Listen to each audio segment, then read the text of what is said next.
वेरूळ येथे सुरू असलेल्या ओम जगद्गुरू जनशांती धर्म सोहळ्यात गुरुवारी जनार्दन स्वामींच्या 21 फूट उंचीच्या शिल्पाचं अनावरण हजारो भक्तांच्या उपस्थितीत पार पडलं। शांतिगिरी महाराज यांच्या मार्गदर्शनाखाली शांतिगिरी महाराजांच्या संकल्पित मौनगिरी सृष्टी प्रकल्पामध्ये स्थापना करण्यात आली। खुलताबाद तालुक्यातील वेरूळ येथे सुरू असलेल्या ओम जगद्गुरू जनशांती धर्म सोहळ्यात गुरुवारी जनार्दन स्वामींच्या 21 फूट उंचीच्या शिल्पाचं अनावरण हजारो भक्तांच्या उपस्थितीत पार पडलं। जनार्दन स्वामी यांचं 21 फुटी शिल्प अनावरण प्रसंगी शांतिगिरी महाराज, श्री श्री 108 महामंडलेश्वर परमानंदगिरी महाराज, ब्रह्मचारी जनेश्वरानंद महाराज, शिल्पकार नरेंद्र सिंग सोळुंके, सोहळा समितीचे अध्यक्ष राजेंद्र पवार यांची प्रमुख उपस्थिती होती। शांतिगिरी महाराज यांच्या मार्गदर्शनाखाली शांतिगिरी महाराजांच्या संकल्पित मौनगिरी सृष्टी प्रकल्पामध्ये स्थापना करण्यात आली। बाबाजींचं 21 फूट उंचाचं शिल्प साकारण्यात आलंय। सोहळ्याचा 5वा दिवस होता। सांगता 2 डिसेंबरला होणार आहे अशी माहिती राजेंद्र पवार यांनी दिली आहे। एडियनसाठी तालुका प्रतिनिधी हुसेन पटेल, खुलताबाद। जय बाबाजी। हा परमपूज्य बाबाजी ज्यांना महाराष्ट्रामध्ये जगद्गुरू जनार्दन स्वामी ब्रह्मलीन यांचं हे 36वे पुण्यस्मरण आहे, जे की या वेरूळ श्री क्षेत्र वेरूळ या नगरीमध्ये कृष्णेश्वराच्या पायथ्याशी जवळपास या सर्व 70 एकर परिसरामध्ये संपन्न होत आहे। आणि आज हा सोहळ्याचा 5वा दिवस आहे आणि 2 तारखेला याचा समारोप आहे। जवळपास रोज आता लाखो भाविक महाराष्ट्रभरातून या ठिकाणी येत आहे आणि कायमस्वरूपी इथं जवळपास 15 ते 20 हजार भाविक हे मुक्कामी आहे। आपण जर पाठीमागे बघताय मंडप, या ठिकाणी अनुष्ठानासाठी गेल्या 8 दिवसापासून 25 तारखेपासून हजारो भाविक बसलेले। याच्या पाठीमागे जर गेलं जवळपास 1 लाख स्क्वेअर फुटाचं यज्ञ मंडप आहे। हजारो भाविक त्या ठिकाणी आहुती ते देत आहे। असा हा भव्य दिव्य जो सोहळा आहे, या ठिकाणी नामस्कीर्तन चालू आहे, अखंड जप या ठिकाणी चालू आहे, या ठिकाणी हस्तलिखित जप साधना चालू आहे, महिलांचा जप चालू आहे, असं विविध उपक्रम चालू आहे। या ठिकाणी जवळपास 9 ते 10 ठिकाणी अन्नदान चालू आहे। हे फलाहारीसाठी वेगळे, येणारे जे रोजचे भाविक आहे त्यांच्यासाठी अन्नदान वेगळं आहे, रोज जे पूजनीय साधू संत येतात त्यांच्यासाठी अन्नदान वेगळं आहे, आलेले जे अतिथी मान्यवर आहे त्यांच्यासाठी अन्नदान आहे। असं शेकडो भाविक त्यांच्यासाठी व्यवस्थेसाठी हजारो स्वयंसेवक, या ठिकाणी आरोग्याची व्यवस्था असतील, पिण्याची पाण्याची व्यवस्था असेल, असं सर्व यांनी जे येतं सगळं ह्या जगद्गुरू स्वामी शांतिगिरी महाराज यांच्या मार्गदर्शनाखाली हा सोहळा संपन्न होतोय। आणि सोहळ्याचा आजचा 5वा दिवस आहे। या ठिकाणी आपण जर बघितलं, भगवान शंकराची 16 फुटाची मूर्ती असेल, नंदी असेल, पाठीमागच्या परिसरामध्ये परमपूज्य बाबाजीची 21 फुटाची मूर्ती असेल, या ठिकाणी महाराष्ट्राचं नाही तर अखंड हिंदुस्थानचं आराध्य दैवत छत्रपती शिवाजी महाराजांचं स्मारक असेल, महाराणा प्रताप यांचं स्मारक असेल, असा हा शक्ती आणि भक्तीचा संगम या श्री क्षेत्र वेरूळ या ठिकाणी आणि भगवान विठ्ठलाची सुद्धा 16 फुटाची मूर्ती या ठिकाणी सुद्धा विराजमान आहे। कारण हे 36वे पुण्यस्मरण आहे। आपल्याला माहीत आहे की आत्तापर्यंत आपण जवळपास 16वे पुण्यस्मरण असेल, 21वे पुण्यस्मरण असेल, अष्टम पुण्यस्मरण असेल, या भूमीमध्ये संपन्न झालेलं आहे आणि लाखो भाविक या सोहळ्यामध्ये आत्तापर्यंत सहभागी झालेला आहे। पण यावेळेचा सोहळा हा एक भाविक आले असं आता रोज जवळपास म्हणजे 30 ते 40 हजार भाविक जे आहे हे यांचं येणं जाणं चालू आहे। आणि अपेक्षा अशी होती की ही तयारी साधारण 8 ते 10 लाख भाविक हे समारोपापर्यंत इथं येतील। समारोपच्या दिवशी कोणी मनावर येणार आहे? नाही, समारोप मान्यवर काय, मान्यवरांचं आता जर आपण बघताय रोज जवळपास 8 ते 10 सगळे महत्त्वाचे संत, ज्यामध्ये शंकराचार्य असतील, वेगवेगळ्या आखाड्याचे महामंडलेश्वर असतील, गुजरात असन, MP असन, वेगवेगळ्या याच्यातून या ठिकाणी जे तर काल रामगिरी महाराज आलेले होते, परवा आपले परमानंदगिरी महाराज आलेले होते, सुरतहून काल महाराज आलेले होते। म्हणजे जवळपास या 8 दिवसामध्ये वेगवेगळ्या आखाड्याचे महाराज म्हणजे जवळपास 70 ते 80 महाराज जे या ठिकाणी भेट देतात ते सर्व राजकीय पक्षाचे पदाधिकारी असतील। पहिल्याच दिवशी जे तर 4-4:30 वाजता आपल्या महाराष्ट्र राज्याचे मुख्यमंत्री देवेंद्र फडणवीस हे स्वतः येऊन गेले। अशा प्रकारे हा शक्ती आणि भक्तीचा जो संगम आहे, या ठिकाणी सर्वच जण बाबाजीच्या दर्शनाला सोहळ्याला भेट देण्यासाठी आणि आशीर्वाद घेण्यासाठी येत आहे। जगद्गुरू जनार्दन स्वामी प्रथम यांच्या चरणी साष्टांग दंडवत। जगद्गुरू जनार्दन स्वामी यांचे उत्तराधिकारी श्री एक जगद्गुरू स्वामी शांतिगिरी महाराज यांच्या मार्गदर्शनाखाली यांच्या 36व्या पुण्यस्मरण निमित्ताने जपानुष्ठान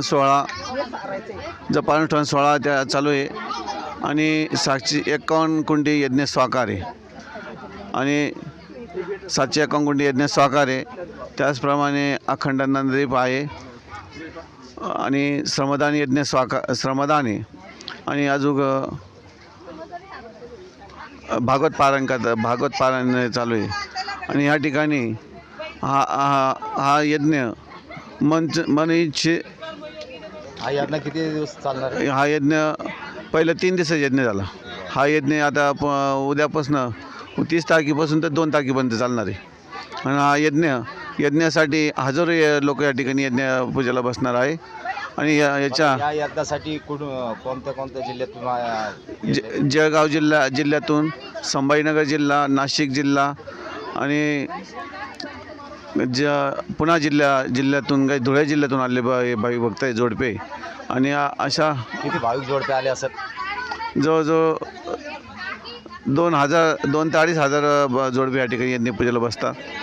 रोजच्या या ठिकाणी यज्ञपूजा सकाळी 8 ते संध्याकाळी मध्ये दुपारी सुट्टी होत असते 1 वाजता. पुणे 1 ते 6 वाजेपर्यंत पुन्हा यज्ञकर्म संध्याकाळची आरती होऊन आरती संपन्न झाल्यानंतर मग पूजेवाले जोडपे मग आपल्या भोजनासाठी जातात. आता सगळे महिला भाविक गेलेले यज्ञ कुंडाला सगळे आता सारत आहेत. काय म्हणशील? यज्ञ उद्याचा यज्ञ शुभारंभ होणार आहे ना, त्यासाठी सारवत आहे माता भगिनी. त्याच्यावर रांगोळी श्रमदानमध्ये सगळ्या माता भगिनी आणि साळून त्या ठिकाणी कारण जिथं बावी सांगायची हात फेरी ते लक्ष्मी फेरी. यज्ञ हा यज्ञ म्हणजे अनेकांच्या मनोकामना पूर्ण करण्यासाठी किंवा अजून अनेक ज्या माता भगिनींना पुरता संतती घरामध्ये सुख शांती संपत्ती ऐश्वर प्राप्त होण्यासाठी हा यज्ञ. लहान लहान होते, मी रडत होते. जमीन धंदा नाही, आई नाही, पती नाही, सासू नाही, सासरा नाही, नवरा. तर माझे लेकरांचं लहानचे मोठे बाबाजींनी केले आणि बाबाजींचे उपकार मी कधी विसरणार नाही. आज माझ्या पोरांचं खूप सोनं झालं. मुलगीचं शिक्षण होऊन ती मुलगी शिक्षकाला गेली, ती शिक्षक झाली. अशी बाबाजींची कृपा. माझी चिमणी आली तर दाणे टाकायला नव्हते, एवढं बाबाजींनी मला आज भरपूर दिलं. मी त्याच्यात समाधान आहे. कुठलं गाव? मी डोंगरगाव, पमाबाई बाबासाहेब पवार. बिन आधारी कोणीच नाही. मी आई नाही, पती नाही, सासू नाही, सासरा नाही, नवरा. बाबाजींचे 2 हात एक मस्तक ठेवून मी रडायचे. बाबाजी म्हणायचे रडू नका. जनेश्वर बाबा म्हणायचे तुमच्या पोरांना आम्ही तुमचे लग्न येवं करू. सगळ्यांचे लग्न येवं झाले, अडचण काही आली नाही. बाबाजींची खूप खूप धन्यवाद. मुलगी शिक्षण झाली तुमचे? हा, शिक्षण झाली मुलगी, का? हा. कुठे आता ते? आणि कुठे आता? टाकलेला दिली. अतुल देवकर जावई शिक्षक भेटले. घरातलं सगळं म्हणजे सगळे जे बाबाजी म्हणजे चांगले भेटलं. सगळ्यांचं चांगलं. मुलं चांगले, सुना चांगल्या. मुलं काय करतात आता? मुलं शेती करत्या. का शेती आहे? हा, शेती. 2 विहिरी, 4 विहिरी खणल्या, 2 तळे केले बाबाजींच्या कृपेने. आणि आज किती मुलं आहे? 2 मुलं आहे. प्लेट काटा टाकला. बाबाजी स्वतः आले आणि बाबाजींनी पोरांचं खूप खूप कौतुक केलं. मुक्कामी राहिले आणि बाबाजींनी पोरांना खूप खूप आशीर्वाद दिला. बरं, आज कधी आले होते तुम्ही? किती वर्षापासून येत आहे? मी येऊन 22-23 वर्षापासून येते. लेकरं आज माझे नातू एक 7वीला 6वीला जातो, एक 5वीला जातो आणि लहान मुलाला 2 मुलं आहे आणि मुलीला 1 मुलगा आहे. असे 5 नातू आहे मला. सगळं सुखीत आहे? सगळे सुखी ठेवलं. बाबाजींना मला काहीच आधार नव्हता. आश्रमाचे संत लोकांना सेवा करायचे. घरच्याला किती वर्ष झाले होते? त्यांना काही 24, 26, 27, 28 वर्ष राहिले वारायला. पोरं वगैरे लहान होते असं? एकटीच होती मुलगी, 12 महिन्याची होती तेव्हा. साहेब आम्ही ना बाबाजींका 36 वर्षापासून आहे. 36 वर्षापासून आम्हाला असे काय अनुभव आला बाबा? आम्हाला अनुभव असा आला की आमच्या मुलाने 120च्या स्पीडनं मोटरसायकलचे आणि गाडीची धडक झाली. परंतु बाबाजींनी आमच्या मुलाला बाबाजींच्या कृपेने, आमच्या सेवेच्या कृपेने, कृपा आशीर्वादाने बाबाजींच्या आमच्या मुलाला वरच्यावरती असं फुलासारखं झेललं आणि आमच्या मुलाला कुठल्याही बाबाजींनी धक्का लागू दिलेला नाही. ही कृपा फक्त जगद्गुरू जनार्दन स्वामी महाराजांची आणि शांतगिरी बाबाजींची. कुठे झाला होता? हा तळेगाव दिंडोरी रोडला. हा का? हो दिंडोरा असेल तर भर सभेमध्ये असं म्हणजे रस्त्यावर होता भर रस्त्यावरती. मग बाबाजीला तुम्ही काय फोन वगैरे केले होते का? काहीच नाही, बाबाजींनी न सांगता बाबाजीने वाचवलं. बाबांची कृपा फक्त गुरुकृपा, फक्त सद्गुरु कृपा. आमच्या गावात आश्रम बाबाजींचा, जगद्गुरू जनसा महाराजांचा आमच्या गावात आश्रम तळेगाव दिंडोरीमध्ये आश्रम बाबाजींचा.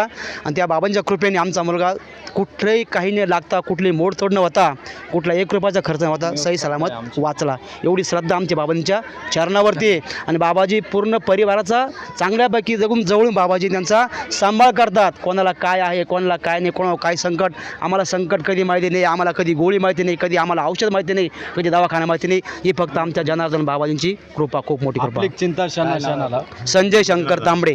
मित्रांनो, ही बातमी तुम्हाला कशी वाटली आमच्या कमेंट बॉक्समध्ये प्रतिक्रियेच्या स्वरूपात नोंदवायला विसरू नका. अशाच बातम्या बघण्यासाठी आणि अपडेट राहण्यासाठी आमच्या यूट्यूब चॅनलला सबस्क्राईब करायला विसरू नका. धन्यवाद.